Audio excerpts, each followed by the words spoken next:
Bien, perfecto.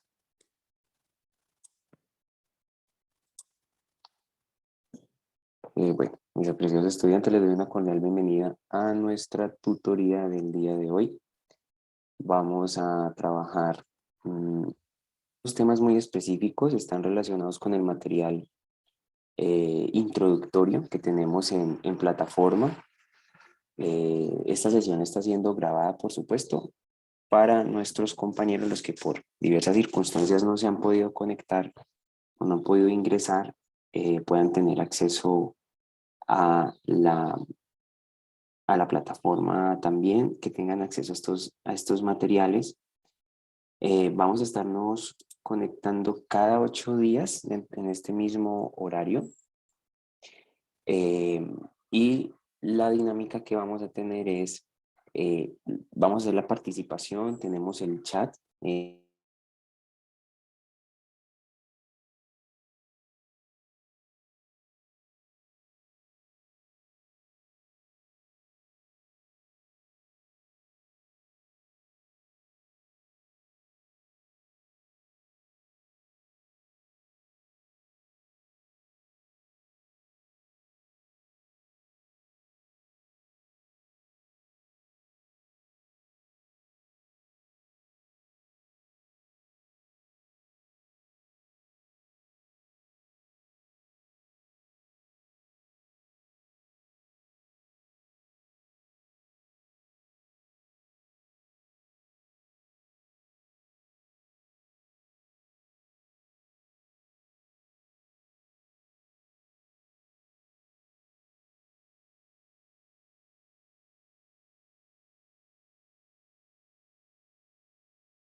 A los contextos.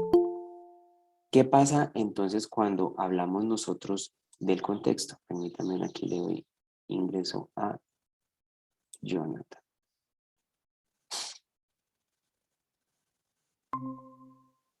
Bien. Bien. ¿Me están escuchando? ¿Sí se escucha claro? Me sale aquí está.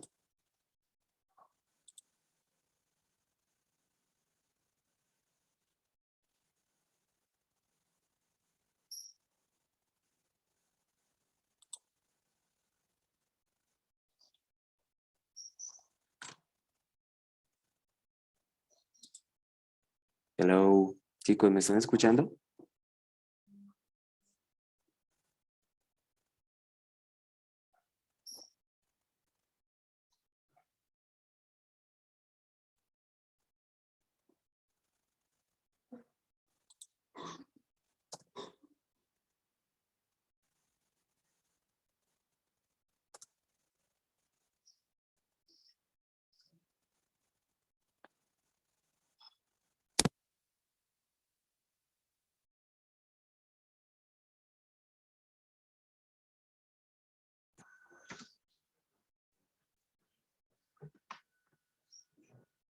Ay, ¿me escuchan?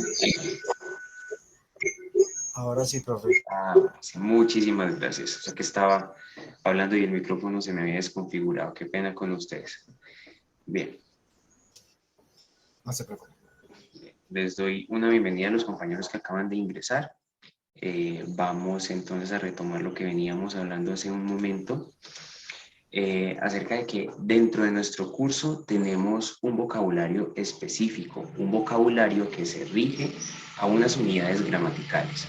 Pero para nosotros poder hablar de unidades gramaticales y vocabulario y todo esto, debemos entender algo muy importante dentro del proceso de construcción de un lenguaje. Y es que el lenguaje tiene dos composiciones.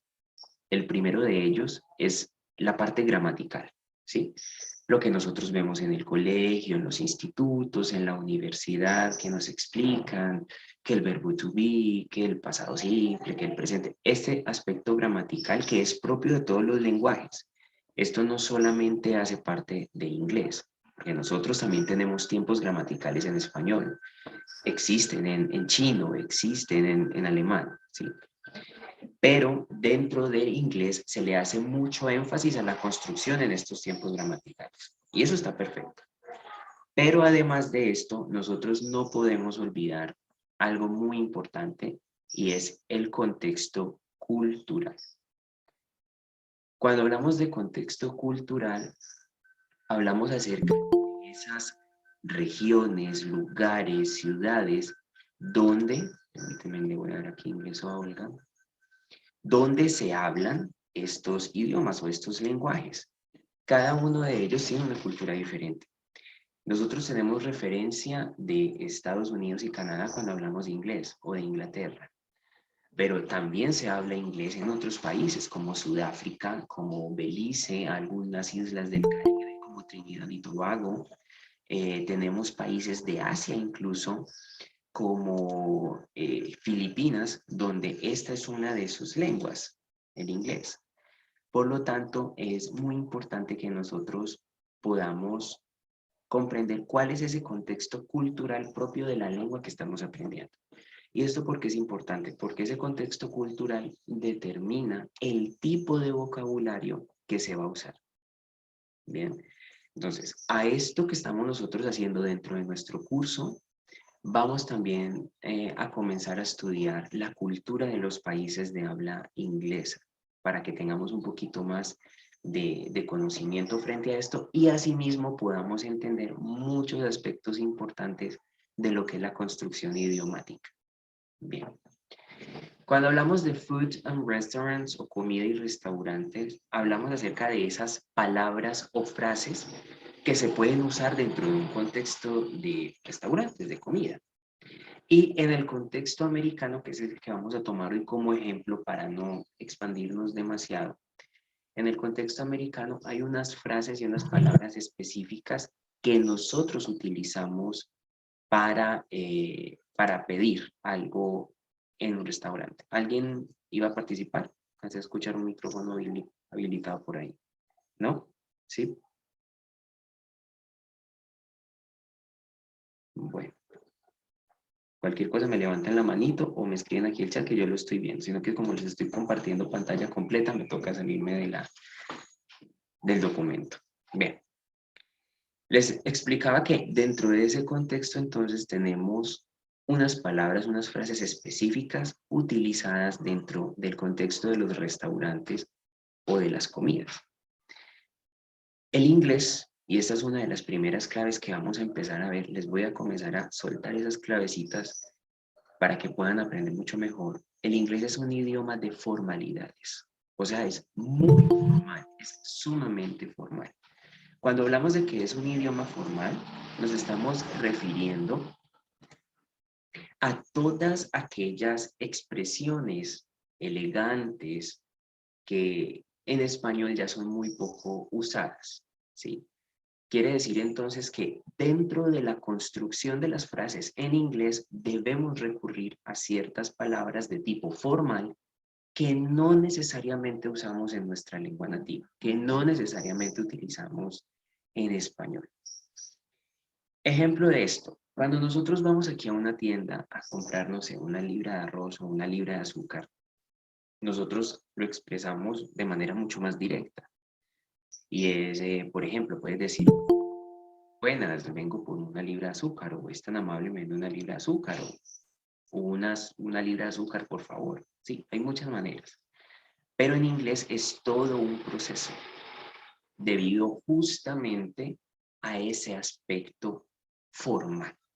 Ejemplo de esto, traducido literalmente del inglés. Cuando una persona va a una tienda en los Estados Unidos o en Canadá, por lo general usa los formalismos. ¿Sería usted tan amable, señor tendero, de venderme o dispensarme una libra de azúcar? Esa es la manera como ellos lo hacen. Y utilizan algo que nosotros en inglés llamamos condicionales. Es ese, ¿podría usted? ¿Desearía usted? ¿Le gustaría a usted? El idioma inglés no es un idioma grosero, es un idioma muy formal. Algunas personas creen o consideran que en inglés existen las groserías y no es así. En inglés no existen las groserías, existen palabras muy fuertes, pero no tal vez del calibre que se puedan llegar a escuchar en español. Justamente porque el idioma es sumamente formal. Y esa formalidad se lo da el contexto cultural. Por lo tanto, cuando nosotros estamos aprendiendo un idioma, no solamente nos aprendemos estos aspectos de carácter gramatical que son importantes para la construcción, sino que además tenemos que conocer la cultura, porque eso es lo que va a determinar el tipo de vocabulario que vamos a utilizar. Bien. Here we have in the presentation, food and restaurants. In this learning activity, you will learn about useful language to describe food and beverage. Also, you will learn useful language to interact in a restaurant and place an order. En esta actividad, o a través de este material didáctico que ustedes tienen habilitado en plataforma y que por supuesto lo pueden también descargar, nosotros vamos a ver un poco acerca de useful language. Useful language. Bien. En inglés, nosotros, por lo general, cuando necesitamos memorizar, no memorizamos palabras individuales. No es recomendable memorizar palabras individuales. Es importante memorizar frases completas. Primero, porque las palabras individuales tienen un tipo de pronunciación diferente y además de que tienen la pronunciación diferente, tienen un significado fijo. Cuando esa palabra está dentro de una frase, su pronunciación puede variar y además su significado también. Por lo tanto, es importante grabarse las palabras, las frases completas, no palabras individuales, sino frases completas. Además, que cuando yo me aprendo una frase, yo me estoy memorizando 3 o 4 palabras al tiempo, lo que va a ampliar muchísimo más mi espectro de vocabulario. Entonces aquí vamos a hablar un poco acerca de esas palabras que se usan dentro de un restaurante para hacer una solicitud. La palabra beverage quiere decir bebidas. ¿Ok? Entonces nosotros en inglés no solamente decimos drinks, sino que además de decir drink, que sería bebida, decimos beverage. Y beverage también significa bebidas. ¿Bien? Vamos a ver entonces un poco acerca de esto. ¿Cuáles son esas unidades gramaticales que vamos nosotros a ver dentro de nuestro curso en estas primeras actividades? Lo primero es el food vocabulary o vocabulario de los alimentos o relacionados con los alimentos. Vamos a ver la manera apropiada, correcta de conjugar el verbo haber, que sería este there is and there are. Ya lo vamos a explicar. Además de eso, también vamos a ver los countables and uncountable nouns, sustantivos contables e incontables. Y los quantifiers, ¿sí? O sea que nuestra unidad gramatical está en el verbo haber, sustantivos contables e incontables y los quantifiers. Y posterior a eso, un agregado dentro de la unidad son esas palabras o frases para ofrecer y solicitar información sobre comida o pedir comida. Offering and asking for food. Y eso sería como un agregado ya de las frases que les decía hace un momento. Bien, permítanme aquí revisar el chat. Perfecto. Recuerden que sus dudas e inquietudes me las pueden ir dejando acá en el chat para irselas respondiendo. Entonces vamos a entrar en materia. Nosotros tenemos entonces acá en el Foods Vocabulary o vocabulario de los alimentos el grupo de comidas. Here you can find the main food groups. Vamos a ver los grupos principales de comida. Dentro de esos grupos principales de comida, nosotros aquí tenemos esa división, permítanme, se los coloco. Tenemos varios, ¿sí? The first one are the dairy products. El primero son los dairy products, que estos son productos lácteos, ¿sí? Así le llamamos en inglés. Luego tenemos vegetables, ¿sí? Vamos a a pronunciarlo. Vegetables, para que no vamos a decir vegetables, ¿sí? No, vegetables es la pronunciación. Posterior a eso tenemos grain, que son lo que conocemos en español como los granos, y luego tenemos fruits o frutas. Bien, dentro de estos grupos alimenticios tenemos en dairy products, the yogurt, the butter, cheese, ice cream, milk, eggs, tenemos los yogures, la mantequilla, el queso, el helado. En vegetables podemos nosotros encontrar onion, que es cebolla, tomato, que es tomate, cabbage, que es como la lechuga, mushrooms, que son los champiñones, cabbage, que son las zanahorias, etc. Luego en grains podemos encontrar cosas como rice, nuts, pasta and bread. Sería el arroz. Ese nuts son como frutos secos. Es el maní, las almendras, todo lo que conocemos como frutos secos. La pasta, que se pronuncia casi similar que en español. Y bread, que es el pan. Y por último tenemos meat. El meat, tenemos alimentos como bacon, que es el tocino, las sausages, que es como salchichas, o también tiene nombre de salchichón, también lo podríamos decir. Ham, que es el jamón, el fish, pescado, chicken, pollo, shrimps, los camarones y meat, la carne.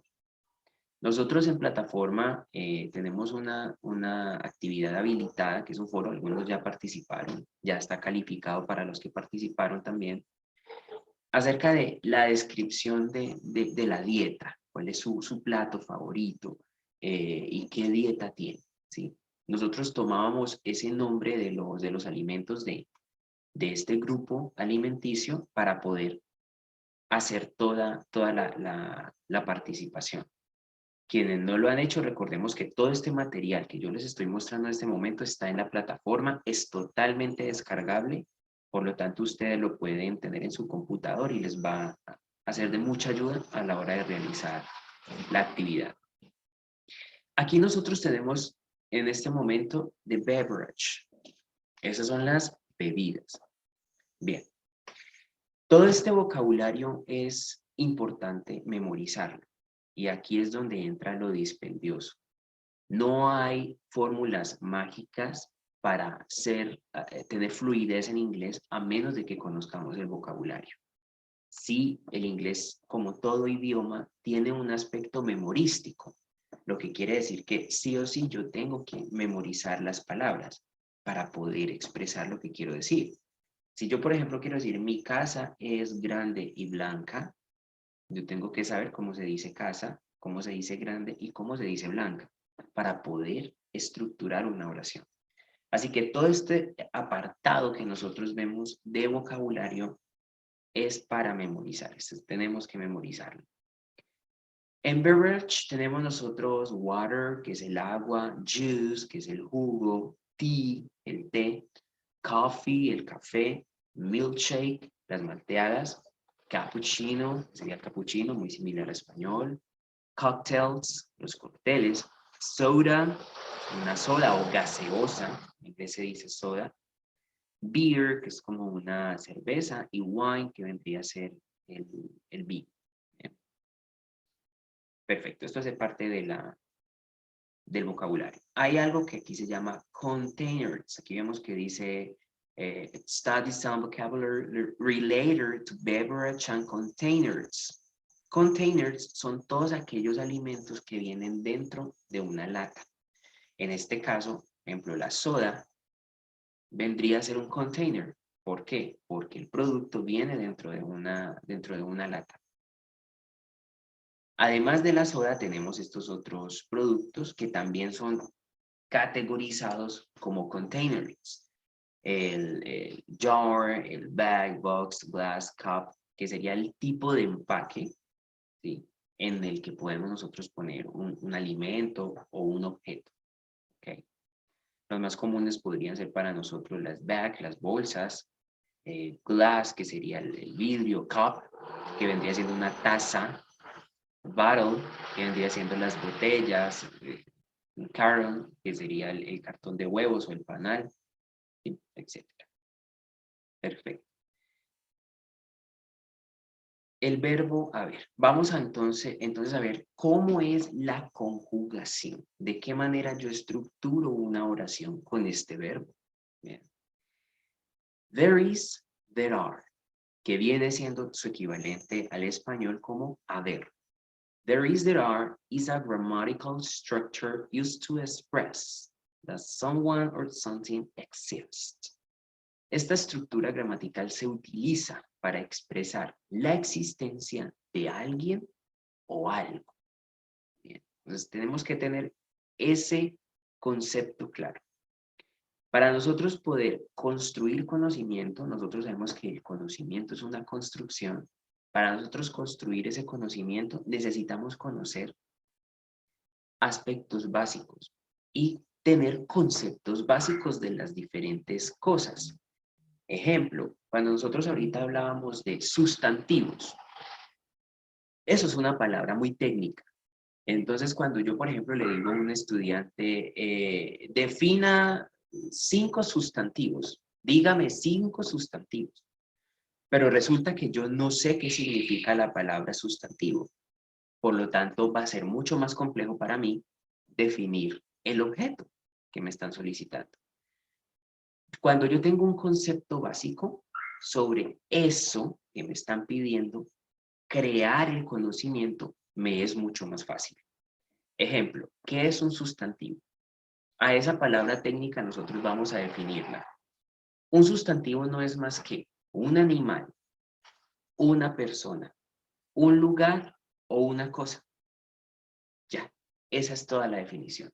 Cuando a mí me hablan de sustantivos, me están hablando de personas, de lugares, de objetos, de animales y de cosas. Yo soy un sustantivo.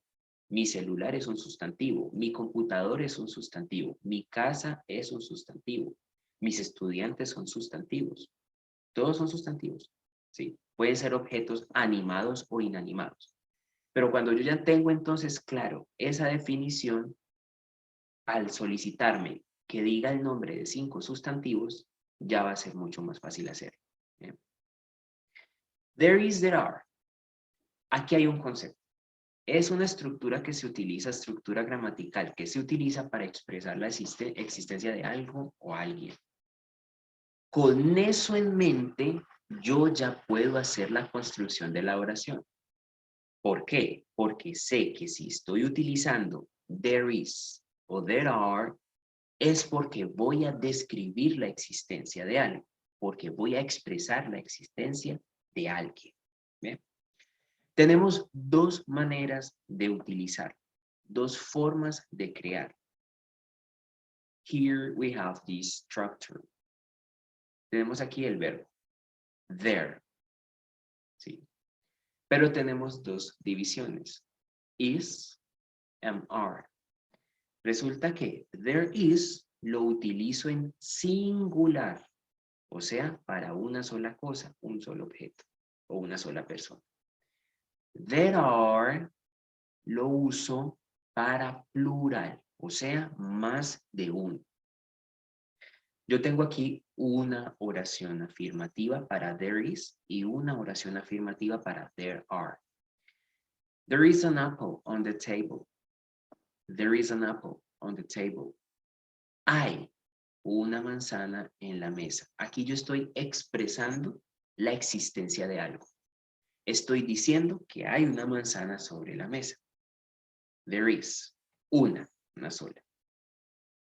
Luego con there are eggs in the fridge. There are eggs in the fridge. Hay huevos en el refrigerador o en la nevera. Sí. Pues aquí tenemos ya la pluralidad del objeto. O sea, estamos hablando de más de uno. There is an apple on the table. Aquí yo no estoy diciendo there is an apple. There is an apple. Aquí lo junto. Esta palabra, an apple, lo junto.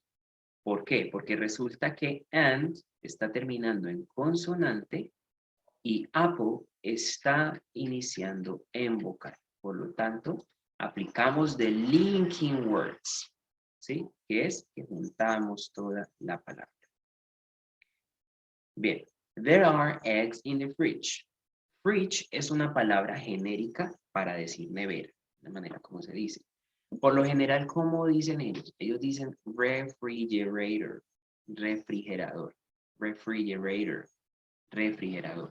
Sino que es un poquito más larga la palabra, a veces es un poco más compleja de pronunciar, entonces simplemente lo dejamos en fridge, que fridge viene siendo el equivalente a nevera. Bien. Teniendo en cuenta esta oración afirmativa, vamos a ver las possible contractions. ¿Pero qué es esto de possible contractions? ¿A qué hacemos referencia con esto? En este possible contractions vamos a ver un poco acerca de lo que es la cultura. Resulta que las contracciones son una vía de construcción gramatical en inglés. Casi siempre se da en inglés. Pero es una vía de construcción gramatical que se desprende de aspectos culturales, no gramaticales. Aquí hay aspectos culturales que se convirtieron a posteriori en una regla gramatical usada en el inglés. ¿Qué quiere decir todo este enredo? Bien. Las contracciones son una forma de achicar, de acortar las palabras. Las acorta en pronunciación y en su escritura. Por lo tanto, las personas, al hacer contracciones en las palabras, reducen en milésimas de segundo el tiempo que se van a demorar expresándola, tanto hablada como escrita. ¿Y esto por qué es cultural? ¿O por qué viene de la cultura, sobre todo americana? Porque en el inglés británico no se ve mucho. Resulta que para los americanos en su mayoría el tiempo es dinero. Entonces, todo lo que ellos se puedan demorar menos hablando, lo hacen. A tal punto que decidieron comenzar a acortar o achicar palabras para no demorarse tanto, porque este tiempo que yo me demoro hablando con usted, si me extiendo mucho, es dinero que estoy dejando de ganar. Entonces hay una situación de tipo cultural que terminó por afectar la gramática. Entonces, siempre en inglés, sobre todo en el americano, vamos a ver muchísimas contracciones, muchísimas. Aquí tenemos entonces la contracción para there is y la contracción para there are. There is pasaría a sonar como there's. El sonido de la S en inglés es como una especie de silbido seco, sin sonido. Entonces esta palabra quedaría there's. Ya, there are quedaría como there. Sonido de la R también es muy específico en inglés. There's, there. Examples. There is an orange. Hay una manzana. There are some vegetables in the kitchen. Hay algunos vegetales en la cocina. No quiere decir que no podamos utilizarlo sin la contracción. Es totalmente válido utilizarlo sin la contracción.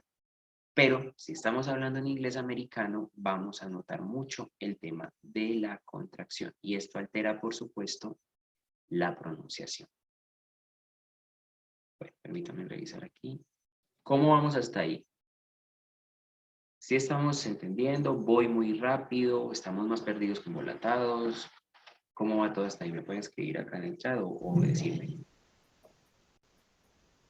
Bien, profe. ¿Sí? Sí. Vale, perfecto, listo. Muchas gracias. Ok, perfecto. Y lo importante es que puedan ustedes comprender bien. Yo sé que a veces es complejo, sobre todo en los temas de gramática, pero vamos a tratar de sintetizar lo máximo posible para que el conocimiento les quede claro. A ver, permítanme aquí que me subo.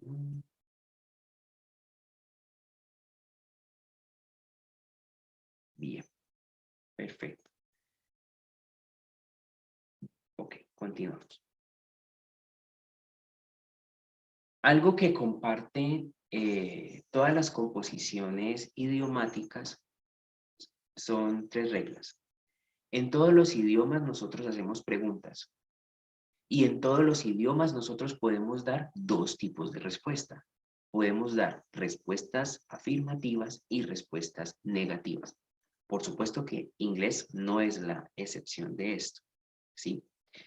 Dentro de esa composición interrogativa o de pregunta hay algo para tener en cuenta y es que como regla obligatoria en inglés, cuando nosotros vamos a hacer una pregunta, necesitamos de algo que se llama auxiliares.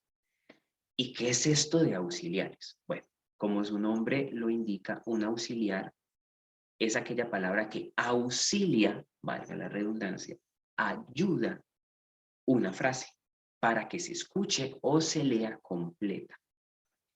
¿Por qué en inglés nosotros utilizamos auxiliares para realizar preguntas o por qué es obligatorio? Porque resulta que en inglés nosotros solo tenemos un signo de pregunta, que es el signo que cierra la pregunta. No existe signo que abre pregunta, como en español, que tenemos los dos. En inglés solo existe uno. Por lo tanto, nosotros necesitamos indicarle a la otra persona que lo que estamos estructurando o lo que estamos diciendo es una pregunta. Aquí es donde vienen los auxiliares. La mayoría de auxiliares, en su forma de auxiliar, no tiene traducción. Y aquí el primer error que cometemos mucho en inglés, traducir literal. El inglés es un idioma que no podemos traducir de manera literal, porque es un idioma en cierta forma sin mucho sentido. Y ese poco sentido que a veces tienen las frases se deriva justamente de temas culturales, ¿sí? Que a medida que vayamos avanzando, los vamos a ir viendo. Entonces resulta que a mí me dicen que yo necesito utilizar auxiliares para poder conformar o crear una pregunta. ¿Qué tipo de auxiliares yo puedo utilizar? Bien, existen diferentes tipos, pero aquí va a depender de qué grupo gramatical estoy hablando, de qué aspecto gramatical. Para presente simple, tenemos los auxiliares do y does. El do y does, que en ese momento no se los tengo aquí, pero es do y does. El que se escribe do y does, que su pronunciación sería do y does. Esos auxiliares pertenecen al presente simple. Ya en tiempos continuos o progresivos, lo que nosotros tenemos es el verbo to be como auxiliar para poder hacer preguntas. ¿Cuál es el verbo to be? El famoso verbo to be que nos enseñan durante todo el bachillerato y a veces salimos de 11 y no nos acordamos bien qué es. El verbo to be simplemente es un verbo que significa en español ser o estar. O sea, utilizo la misma palabra para decir yo soy y utilizo la misma palabra para decir yo estoy. Ser o estar. Utilizamos la misma para definir esas dos cosas en español. ¿Cuál es el verbo? To be. Am, are, is. Ese solito.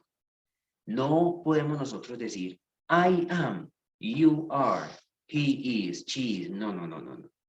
Ese es el verbo to be conjugado con pronombres personales.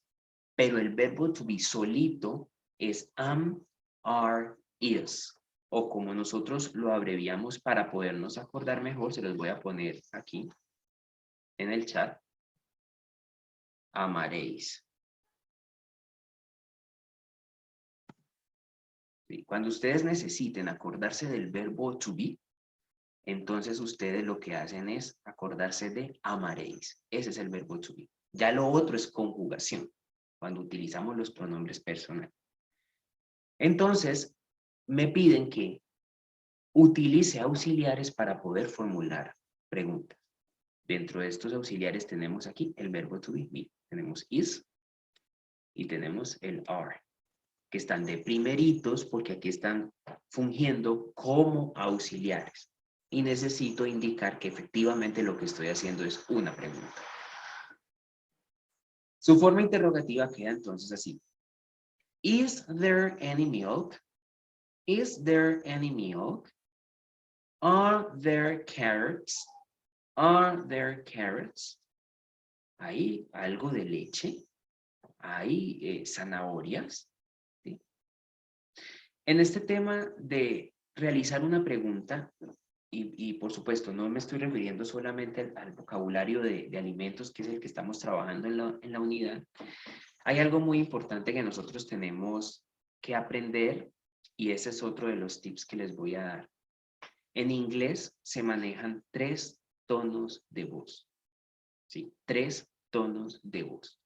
Para nosotros puede ser complejo porque a veces en español estamos acostumbrados a hablar en el mismo tono de voz todo.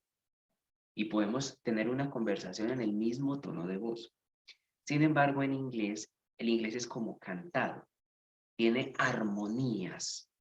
Estas armonías se traducen en 3 tonos de voz diferentes.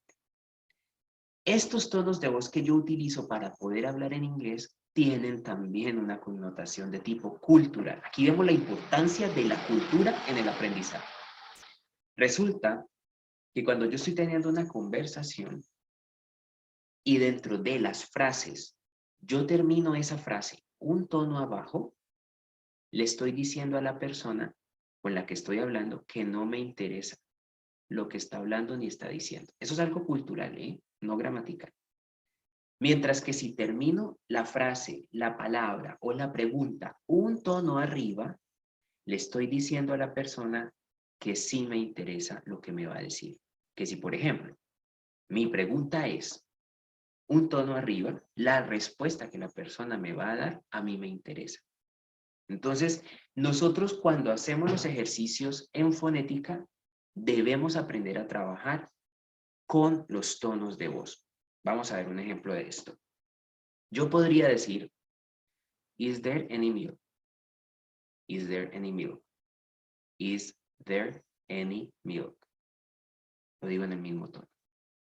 Suena diferente si yo digo, is there any milk? Is there any milk? Suena distinto. Allí lo que hice fue meterle un tonito. Y a veces es complejo aprender a manejar los tonos, pero es absolutamente necesario para poder tener una mejor comunicación en el idioma inglés. Y créanme que aprenderse los 3 tonos de voz en inglés es mucho más fácil que aprenderse los 8 tonos que maneja el chino mandarín, que por eso es catalogado uno de los idiomas más complejos para aprender. Porque además de toda su escritura, nosotros en español tenemos 5 vocales y a veces nos cuesta hablar bien español. Chino mandarín tiene 80 vocales, sin contar las consonantes. Además de eso, 8 tonos de voz diferentes. Entonces es mucho más complejo y hay idiomas mucho más difíciles. Hay un mito que se tiene frente al inglés y es que se considera complejo de aprender. Y no es así. El inglés es un idioma corto. Como les decía, hubo un proceso de construcción del idioma por temas culturales, porque ellos no quieren demorarse hablando. Entonces acortaron el idioma, lo que nos lo convirtió en algo más fácil para nosotros poderlo aprender. Mientras que nosotros en un idioma, por ejemplo, como español, no lo notamos porque ya lo hablamos. En español tiene mucha más complejidad. La complejidad lingüística del español es enorme. Empezando que nosotros tenemos 10.000 sinónimos para cada palabra. Un ejemplo de esto. Los americanos cuando están aprendiendo español, para ellos es mucho más difícil, justamente por la cantidad de sinónimos que nosotros poseemos. La palabra amigo en inglés es friend. Friend. Y ojo, no vamos a decir friend. La I no suena. Friend. Ellos, cuando están aprendiendo español, se les enseña que friend significa amigo. Sin embargo, cuando ellos llegan a nuestros países, porque eso pasa en toda Latinoamérica, llegan a nuestros países, se dan cuenta de que amigo tiene una cantidad de variantes. que a ellos no les enseñaron en el curso. Entonces ellos solamente tienen aquí grabado amigo, pero llegan aquí y escuchan parce, hermano, llave, compadre, compita, 10.000 palabras que se utilizan dentro del español que a ellos nunca les enseñaron. Entonces se vuelve mucho más complejo porque para cada cosa nosotros tenemos unas 10 o 15 palabras que lo pueden llegar a definir. En inglés no. El inglés lo máximo que usted puede encontrar de sinónimos por palabra son 2 o 3, lo que lo hace mucho más fácil para memorizar. Pero esto es por lo que, como ya hablamos español nativo, son cosas que no nos fijamos. Perfecto. Negativa, el otro tipo de respuesta que nosotros podemos dar. La construcción en negación de una respuesta es prácticamente igual a la afirmativa, mire. ¿Sí? La estructura es igual, es la misma. ¿Qué es lo único que yo hago? Agregar el not. ¿Por qué? Porque tengo que convertir la oración en negativo. Por lo tanto, agrego el not. Entonces, yo tengo, there is not any milk in the glass. There are not any bananas. Aquí lo que hago yo simplemente es agregar el not después del auxiliar. Y con eso ya construí toda mi oración en negativo. Dentro de las respuestas negativas también tenemos possible contractions. Tenemos también posibles contracciones. ¿Por qué ponemos possible y no solamente contractions? Porque recordemos que el tema de contraer palabras es netamente americano. Lo pueden ver ustedes en Estados Unidos, Canadá, Australia. Pero los británicos, o sea, el inglés que se habla en Europa, en Gran Bretaña, Irlanda, Noruega, los noruegos hablan excelente inglés, los holandeses o neerlandeses hablan muy bien inglés, ellos no hacen tanto contracción, ellos usan más las palabras largas, ya eso es un tema de cultura también.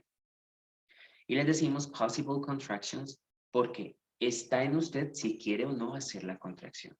De las dos formas es gramaticalmente correcto expresarse. Bien.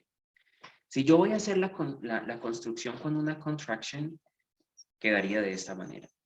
There is not vendría a ser there isn't. There isn't.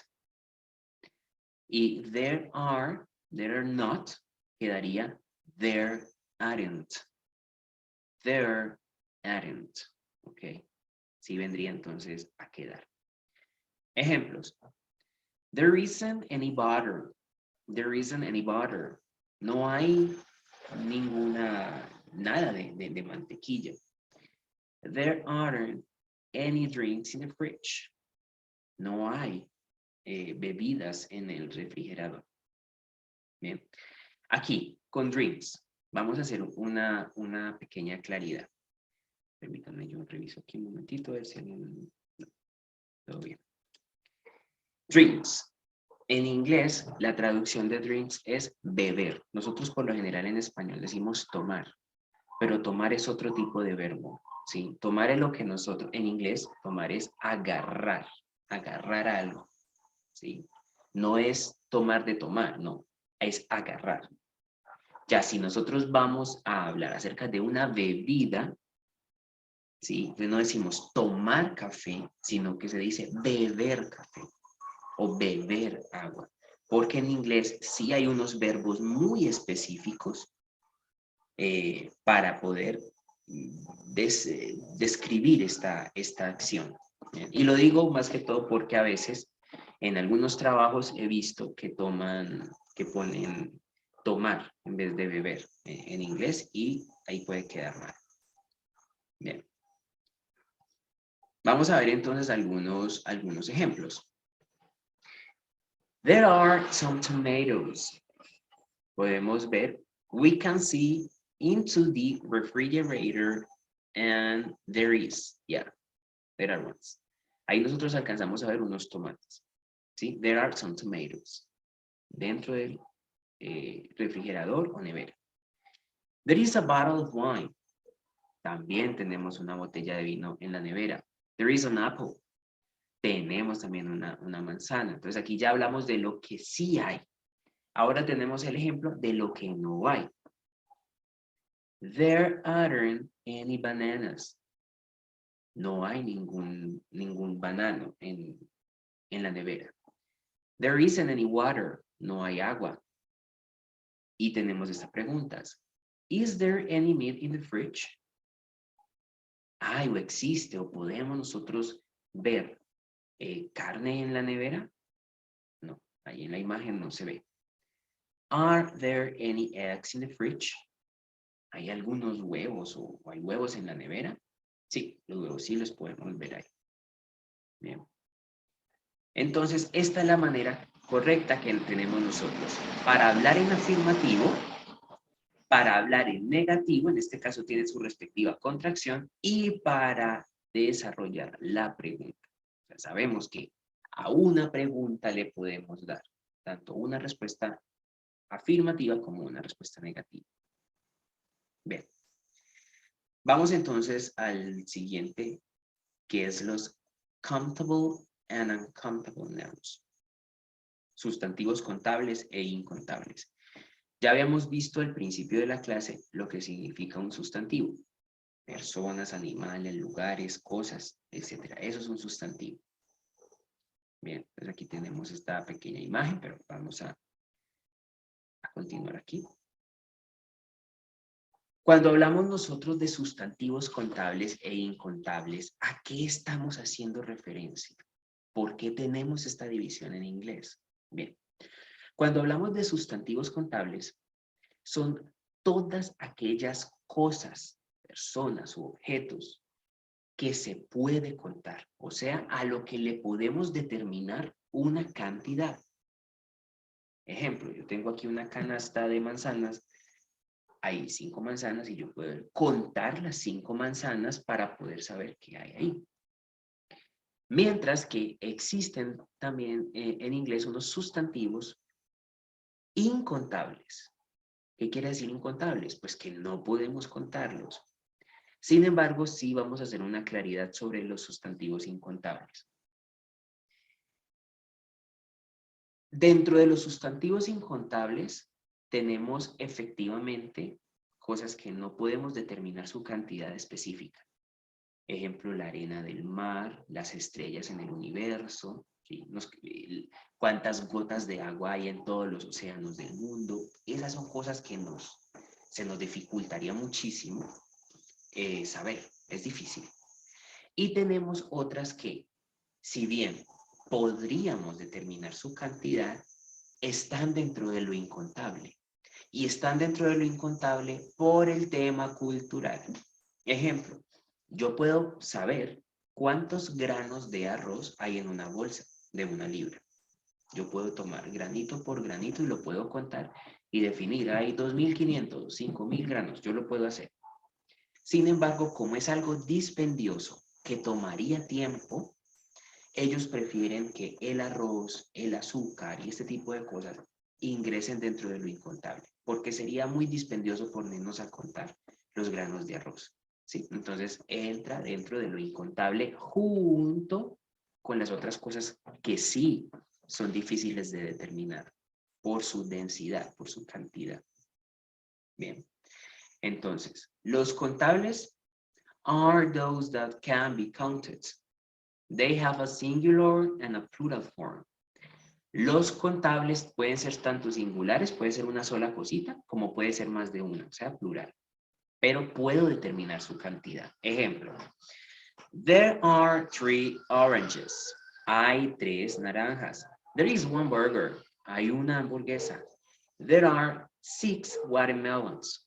Hay 6 sandías. There is an onion. Hay una cebolla. Entonces aquí pude determinar la cantidad. Uncountable nouns are those that cannot be counted because we cannot divide them into individual elements. Esos incontables hacen parte de esta categoría porque nos quedaría muy difícil individualizarlo como elemento para poder determinar su cantidad. Por lo tanto, entraría aquí. ¿Sí? They are always singular. Estos sustantivos incontables por lo general siempre son singulares. Ejemplo, el agua, la leche, la soda, el vino, el aceite, ¿sí? El aceite es uno. Entonces tendríamos que comenzar a dividirlo por goticas para determinar. Y eso es lo que es dispendioso, por lo tanto no lo hacen ellos. ¿Okay? Vemos aquí algunos ejemplos de lo que ellos consideran incontables. There is rice, arroz. There is water, el agua. There isn't any salt, la sal. ¿Sí? ¿Por qué? Porque pues, los granitos, el azúcar también entra acá. No podríamos determinar. Tenemos aquí en el mismo documento una pequeña figura en la que podemos dividir justamente food, countable and uncountable nouns. ¿Cuáles son dentro del vocabulario de comida todas aquellas productos, en este caso, que se determinarían como contable o incontable? Dentro de lo contable tenemos los huevos, eggs, apple, una manzana, peanuts, los frutos secos, vegetables, como la cebolla, ¿sí? Tenemos vegetales acá. Ya dentro de lo incontable tenemos bebidas, tenemos la harina, el sugar, coffee, porque es un líquido, los líquidos son incontables, ¿sí? Etcétera, etcétera. Entonces ya nosotros podemos saber tener esa claridad frente a esto. Tenemos entonces dos tipos de productos que son los contables y los incontables, y para cada uno hay una forma diferente de construcción. Y posterior a eso tenemos los quantifiers. Los quantifiers o cuantificadores. Quantifiers show the quantity of a noun. They answer the question how many or much. Some quantifiers are used only with countable nouns, other with uncountable nouns, and other with both. ¿Sí? Los cuantificadores son aquellas palabras que me sirven para indicar la cantidad de algo, ¿sí? De un sustantivo. Entonces, con el cuantificador, yo puedo saber cuánto hay de. Los cuantificadores siempre dan respuesta a las preguntas ¿cuánto o cuánta? ¿Cuántos o cuántas? O sea que los cuantificadores a mí me sirven para generar una respuesta mucho más estructurada. Recordemos que hay dos tipos de respuestas que damos en inglés, que son las respuestas largas y las respuestas cortas. Por lo general, las respuestas largas son aquellas que buscan profundizar en una conversación. Bien. Las cortas no, solamente es algo muy específico, pero dan respuesta los cuantificadores. Algunos se pueden utilizar con objetos contables. Otros de los cuantificadores se pueden utilizar o se utilizan con incontables, y hay otro tipo de cuantificadores que se usa con ambos. Ejemplo de un cuantificador que podemos usar con ambos, con contables e incontables, es sum. Sum. We use sum to indicate a quantity. It can be used with countable and uncountable nouns and in affirmative sentences. Usamos sum para indicar algo de. Ahí tenemos ya el significado de sum. Algo de. Y se utiliza con objetos contables e incontables, pero algo básico aquí. En oraciones afirmativas, muy importante. O sea, si la oración tiene una negación, o sea, una palabra no por algún lado, quiere decir que some no lo podríamos utilizar. Para las negativas hay otro cuantificador. Bueno, muchachos, ¿cómo vamos a ir? ¿Vamos bien?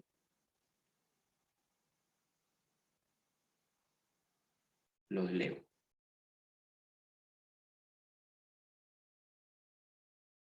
Vale, muchas gracias. Perfecto, gracias. Yes, that's great. Ok. Igual, si voy muy rápido, hay alguna cosa que no entiendan, me dice. Que no hay problema, yo les vuelvo y les repito. Bien. Tranquilos que ya casi terminamos. Ejemplos con some. Some. There is some water in the glass. There are some cookies. There are some peanuts on the plate. I always drink some coffee in the morning. Estas son oraciones afirmativas. ¿Sí? ¿Cómo puedo yo determinar qué es una afirmación? Porque la regla gramatical a mí ya me explicó que son únicamente va en afirmaciones, o sea, en oraciones positivas. Por lo tanto, ya puedo yo identificar que esto es una oración afirmativa, que es positiva. Y dice lo siguiente. There is some water in the glass. Hay algo de agua en el vaso. There are some cookies. Hay algunas galletas. There are some peanuts on the plate. Hay algunos frutos secos en el plato. I always drink some coffee in the morning. Yo siempre bebo algo de café en la mañana. Some can also be used in questions when we offer or request something. También este some lo utilizamos en preguntas cuando realizamos un ofrecimiento o una petición. Ejemplo de esto. Can I have some water? Would you like some desserts? Can I get some napkins? Aquí dice, can I have some water? ¿Puedo tomar algo de agua? ¿Puedo tomar agua? Would you like some desserts? ¿Le gustaría algo de postre? Can I get some napkins? ¿Podría tener o conseguir o obtener unas servilletas? ¿Sí? Pues aquí tenemos el uso de some. Posterior a eso tenemos any. Any. We use any in interrogative or negative sentence. It cannot be used in affirmative sentence. Any vendría a ser lo opuesto de some. Some lo usamos en oraciones afirmativas, mientras que any lo usamos en oraciones negativas. Aquí tenemos el que sí podemos usar en esas oraciones donde nosotros vemos una connotación negativa o hay un no. ¿Sí? Ya sabemos que es any. Any sirve para indicar algo de en oraciones interrogativas, o sea, en pregunta, o nada de, si es que la oración es negativa. Y tenemos la regla general, no se puede usar en oraciones afirmativas. Ejemplos. Is there any fruit? ¿Hay algo de fruta? Are there any oranges? ¿Hay naranjas? There isn't any food on the table. No hay nada de comida en la mesa. There aren't any people in the restaurant. No hay personas en el restaurante. Bien. Entonces, si nosotros vemos a detalle esto, nos damos cuenta que efectivamente hay una connotación negativa. Está implícito un no dentro de las oraciones. Por lo tanto, any es el cuantificador que utilizaríamos aquí. Posterior a eso tenemos many and much. Many and much significa exactamente lo mismo. Es lo mismo. Many and much. Mucho o mucha o muchos o muchas. ¿Sí? Ese es el significado. Pero ¿por qué tenemos dos? Si es que significan lo mismo. Bueno, vamos a ver. We use them to talk about a large quantity of something. They are used in interrogative and negative sentence. Many is used with countable nouns, and much is used with uncountable nouns. Los utilizamos para referirnos a cantidades grandes de algo. Se utilizan en oraciones interrogativas y negativas, o sea, los podemos usar en ambas. Many es usado con sustantivos contables y much con los incontables. O sea, many lo usamos cuando efectivamente podemos determinar la cantidad de algo. Much lo usamos con los incontables, o sea, todo aquello de lo que yo no puedo determinar una cantidad. Esto por supuesto que en la práctica nosotros vamos poco a poco a irlo interiorizando más. Ejemplos. There aren't any options in this restaurant. There aren't any options in this restaurant. No hay muchas opciones en este restaurante. There isn't much sugar for the coffee. No hay mucha azúcar en el café o para el café. How many oranges are there in the basket? ¿Cuántas naranjas hay en la canasta? How much milk is there in the fridge? ¿Cuánta leche hay en el refrigerador? Entonces vemos aquí el uso con objetos contables y con objetos incontables, negativo y pregunta. Bien. Llegamos a lot of. Esta palabra de a lot of, dentro de la cultura americana es muy usada. A nosotros, para quienes hayan de pronto tomado cursos en un instituto, casi siempre nos enseñan a decir thank you very much. Thank you very much. Está bien, gramaticalmente es correcto, pero culturalmente no es muy usado. La gente lo usa, pero no tan seguido. Las personas cuando van a agradecer dicen thanks a lot. Thanks, toma la palabra gracias, y le agregan esto, a lot. Y eso vendría a reemplazar el thank you very much. Entonces no dicen thank you very much, sino thanks a lot, que es lo mismo, muchísimas gracias. Pero el contexto que ellos lo utilizan es algo mucho más formal para ellos, ¿sí? Este lot of también es un cuantificador. And we are going to read the description. We use it to talk about a large quantity of something.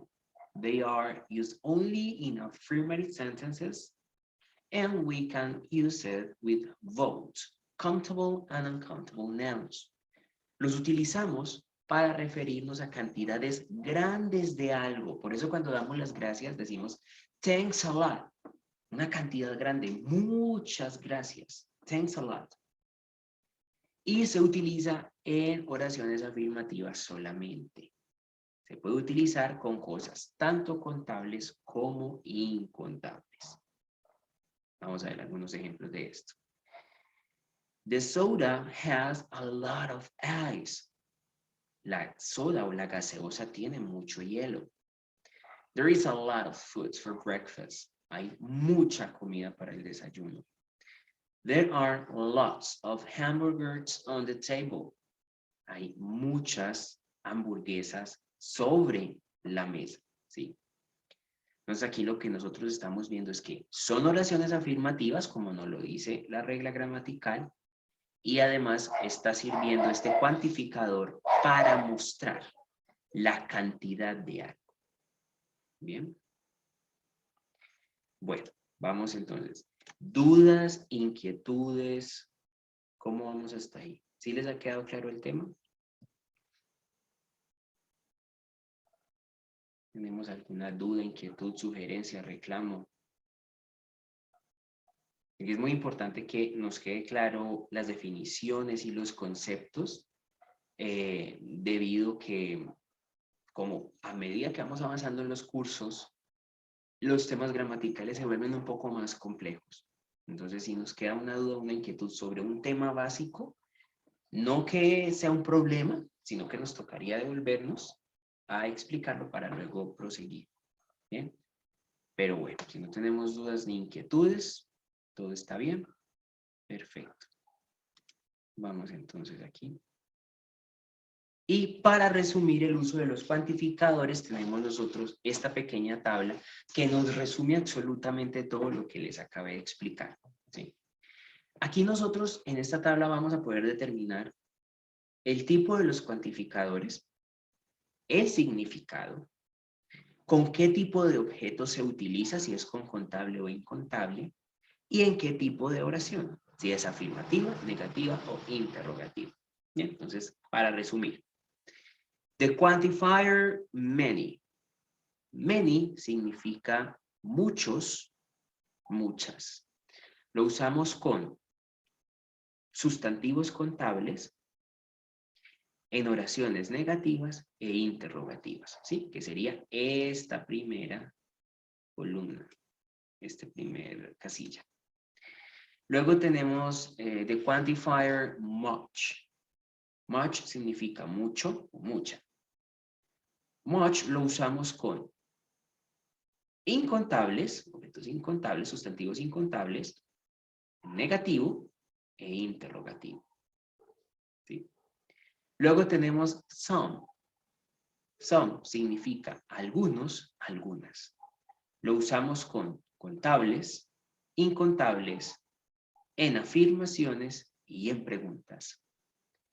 Any, que significa algo de o ninguno, lo utilizamos con contables, incontables, en negaciones y preguntas.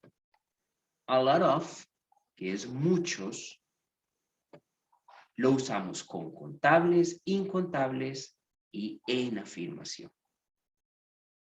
Bien, aquí nosotros podemos entonces ver de qué manera podemos construir estas oraciones cuando vamos a utilizar los cuantificadores, ¿sí? Bien, para terminar entonces vamos a ver algunas de las frases o expresiones que se utilizan cuando yo voy a un restaurante y quiero comer algo, ¿sí? Bien. Resulta que hay unas expresiones, esto es lo que se conoce como expresión idiomática. Esto tiene su componente gramatical, pero además tiene un componente cultural.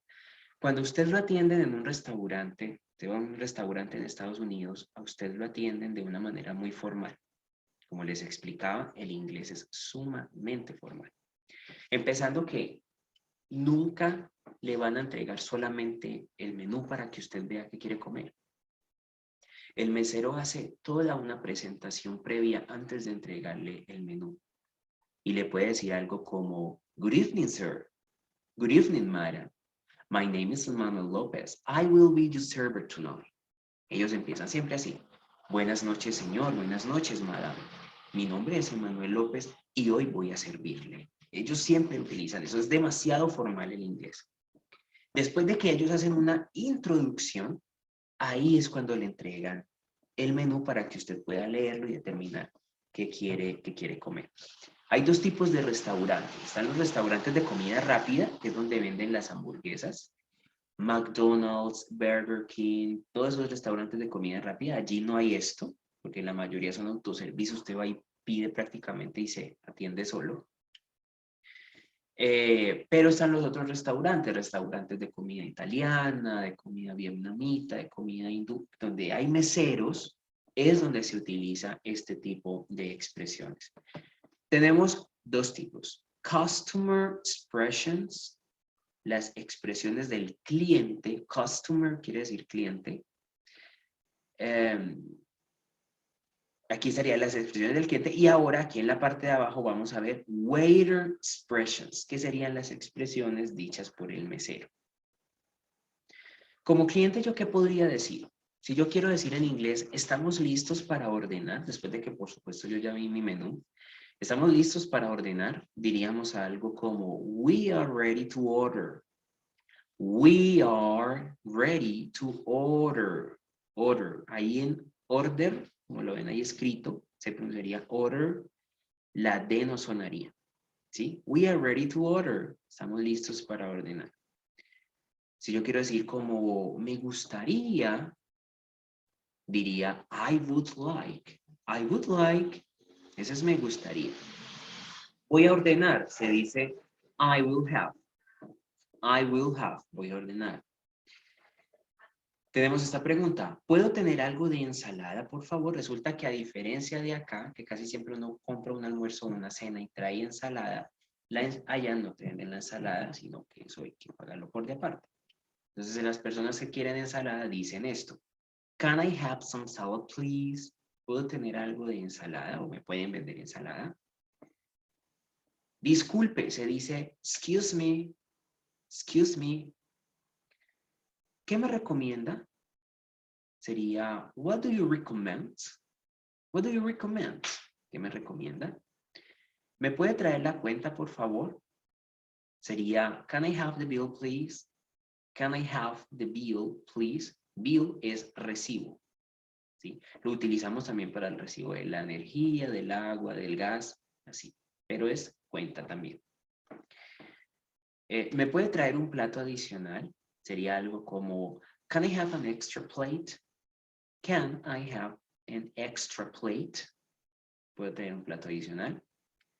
Y la pregunta más importante, ¿cuánto es o cuánto le debo? How much is it? Algunas personas solamente dicen how much. Pero dentro de la formalidad que se maneja en algunos restaurantes, se diría how much is it? ¿Cuánto es? Estas son las expresiones que utilizaría yo como cliente, pero digamos que usted es un mesero que está trabajando como mesero. Lo primero que usted podría decir es lo siguiente, ¿tiene una reservación? ¿Y por qué diríamos nosotros esto?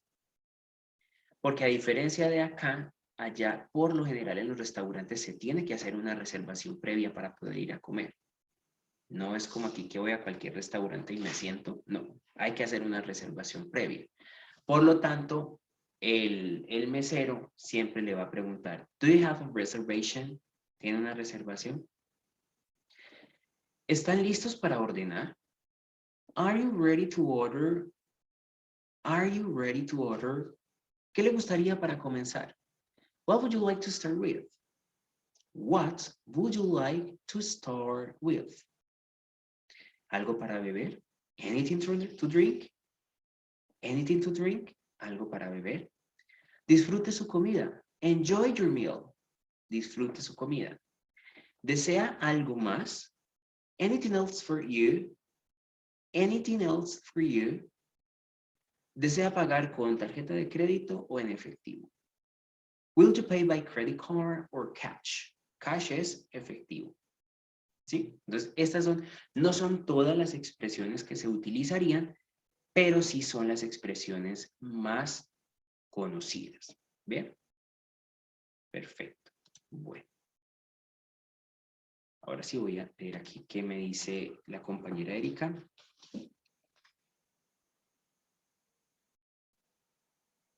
Bien, aquí Erika me pregunta. En este tipo de pregunta, donde no va el verbo to be primero, ¿es porque es una expresión? Sí, exactamente. Cuando tú no ves el verbo to be de primero, es porque simplemente es una expresión. Simplemente es expresión.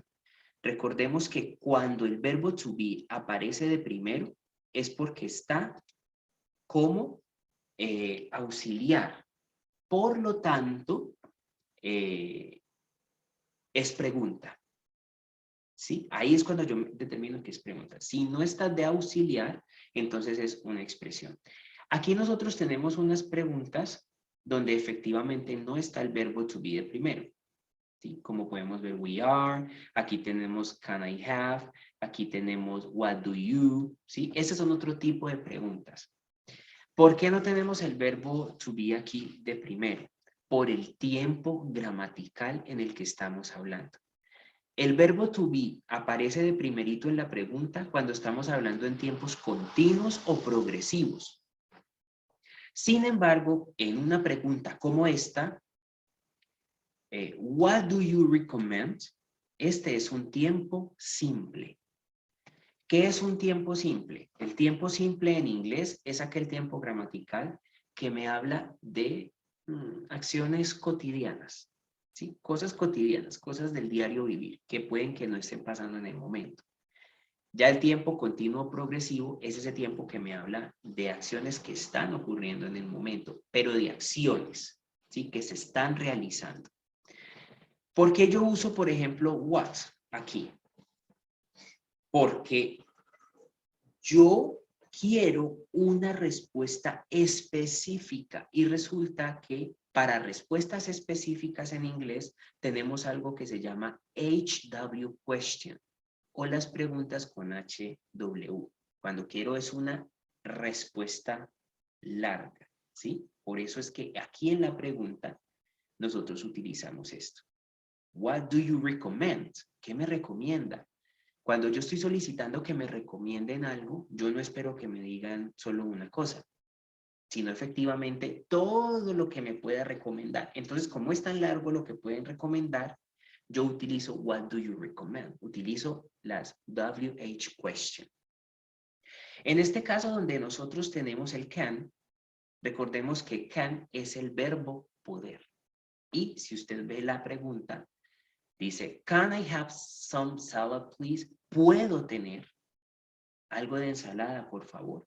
Aquí yo estoy realizando directamente la solicitud, pero es una solicitud donde yo explico que efectivamente puedo tener algo de ensalada. Cuando yo digo que puedo tener algo de ensalada, quiere decir que yo la puedo comer, ¿sí? Y por eso la estoy pidiendo. Y acá es donde nosotros tenemos que comenzar a identificar justamente esos contextos culturales, porque son los que a mí me van a determinar cómo puedo estructurar la pregunta. No hay tanto problema porque la pregunta se puede estructurar de todas las maneras como yo les enseñé. Así como se las mostré, de todas las formas se puede estructurar.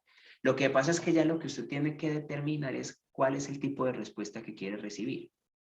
Si es una respuesta corta, usaría, por ejemplo, el verbo to be. Ese verbo to be a mí me permite tener una respuesta corta. Si yo pregunto, ¿is there any apple? ¿Hay una manzana?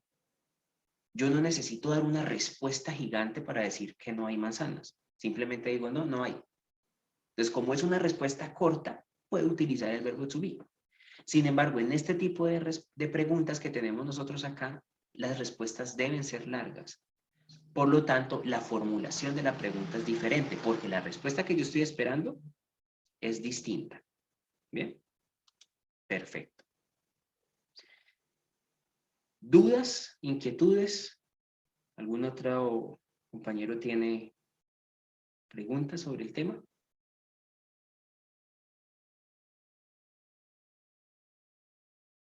Bien, perfecto.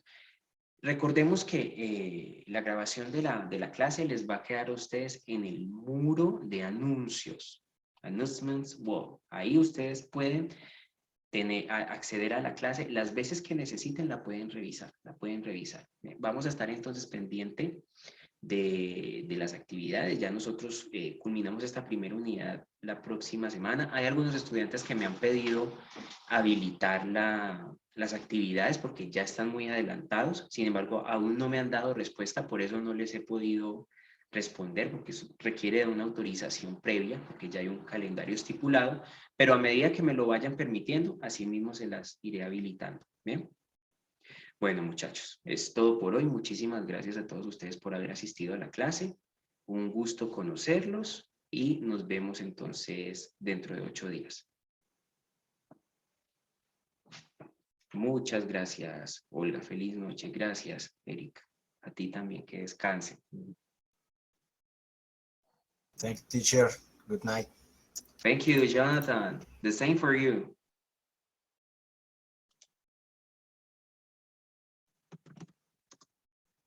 Goodbye, teacher. Bye-bye. See you. Thank you.